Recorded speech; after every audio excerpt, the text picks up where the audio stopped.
Buenas tardes, mi nombre es Osma Manzanilla Villegas, soy estudiante de Introducción a las Ciencias Jurídicas de la Universidad Fermín Toro. Hoy vamos a conversar sobre las fuentes del derecho, las cuales son los actos o hechos del pasado de los cuales se deriva la creación, modificación o extinción de las normas jurídicas que influyen en el derecho. Estas fuentes se clasifican en históricas, materiales y formales. Las históricas son normas establecidas no vinculantes. Por ejemplo de ellos son los papiros, los libros, los pergaminos, pero que inciden de alguna manera en el origen, determinación y transformación del derecho. Las fuentes materiales son las que son influenciadas por los hechos sociales, ya sean políticos, culturales o sociales en sí. Las formales son las que se toman en cuenta en la elaboración del derecho y pueden ser directas o indirectas. Directas cuando encierran en sí mismas normas jurídicas aplicables, es decir, son ley.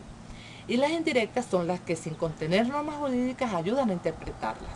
Entre ellas tenemos la doctrina y la jurisprudencia. La doctrina es una fuente indirecta y su valor va a depender del autor. Y la jurisprudencia es la fuente indirecta más importante y de carácter vinculante. Otro de los aspectos que es necesario tomar en cuenta es la relación del derecho consuetudinario en el derecho actual. Debido a que el derecho está integrado por un conjunto de normas sociales derivadas de un largo uso, se transforman en derecho positivo porque la gente reconoce su obligatoriedad, como si fuera ley, y pueden ser delegadas, delegantes o derogatorias. Ahora bien, la fuente principal y primordial, fundamental, es la ley, la cual posee una serie de características, tales como que es general, es social, es justa, obligatoria, es coactiva, normativa, abstracta, impersonal y permanente. Pero, sin embargo, para modificar la ley o derogarla es necesario seguir un proceso.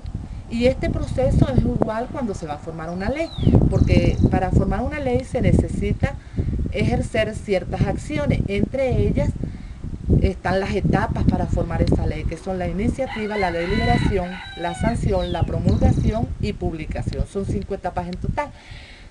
Pero dentro de, una vez publicada la ley, entra un periodo que se llama vagatio legis, que es el periodo entre la publicación y antes de ponerla en vigor.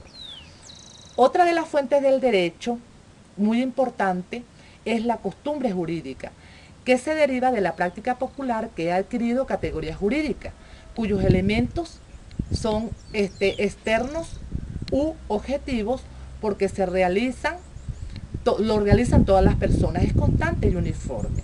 Y un elemento interno o subjetivo, que es cuando las costumbres se hacen jurídicamente obligatorias.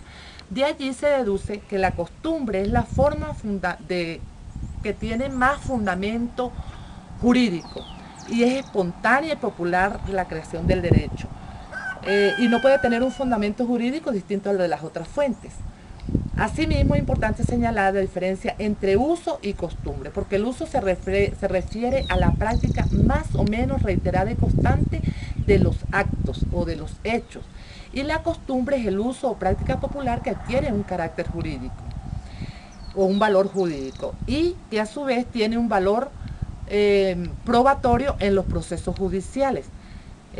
Sobre todo en países que no tienen constitución, tal como es el caso de Inglaterra, que todo es en función de la costumbre. Y esta costumbre puede ser conforme a la ley siempre y cuando coincida con lo que establece la ley, o al margen de la ley porque suple lagunas o vacíos que se tienen en el derecho jurídico. Y otra de las cosas es cuando va en contra de la ley, ahí es porque no se ajusta a la realidad. Cabe señalar que existen otras fuentes del derecho, tales como los principios de la ley y la equidad como criterio para solucionar controversias, la doctrina, la analogía, y se utiliza cuando hay casos semejantes, y la jurisprudencia cuando se manifiesta como forma uniforme de pronunciarse ante un hecho específico. Buenas tardes.